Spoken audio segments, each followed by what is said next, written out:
तर मित्रांनो, हे तुम्हाला दिसतं ड्रॅगन फ्रूटचे फळं आहे.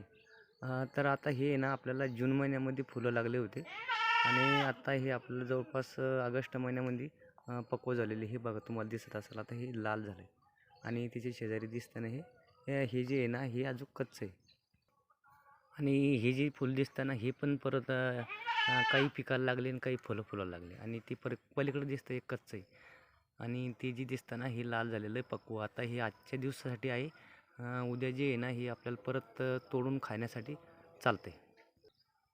आणि हे बी दिसते ना हे पण जून महिन्यातलेच फुलं लागलेली होती आणि त्याच्यानंतर परत आपण एका महिन्यानं हे फुल फुललं आहे. हे सकाळच्याला आहे ना आता हे फुल फुलणार आहे बघा. म्हणजे एका महिन्याच्या नंतर पण फुलं याला लागू शकतात.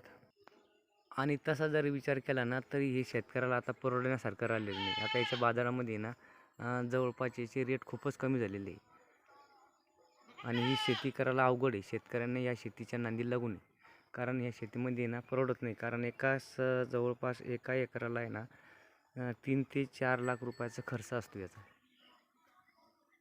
आणि खर्च जर बघितला ना तर त्या तुलनेमध्ये आपला रेट कमी मिळतो. हे बघा तुम्हाला दिसत असेल ना.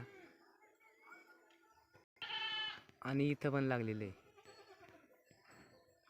ते पण दिसतं तुम्हाला. जवळपास एका झाडाला आहे ना 20 ते 25 पहिले लागलेली होती ना, आता परत 20-25 मागून त्याला फुलं लागलेली एकाच ठिकाणी. बघा तुम्हाला किती दिसते.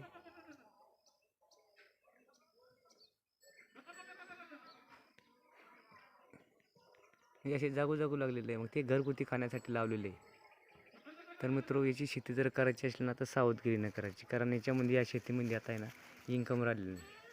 याचे बाजारात खूपच कमी रेट झालेले आहे. जवळपास 30 ते 40 रुपये किलोच चालू आहे विक्रीसाठी मार्केटमध्ये. आणि तसं बघितलं शेती परवडत नाही.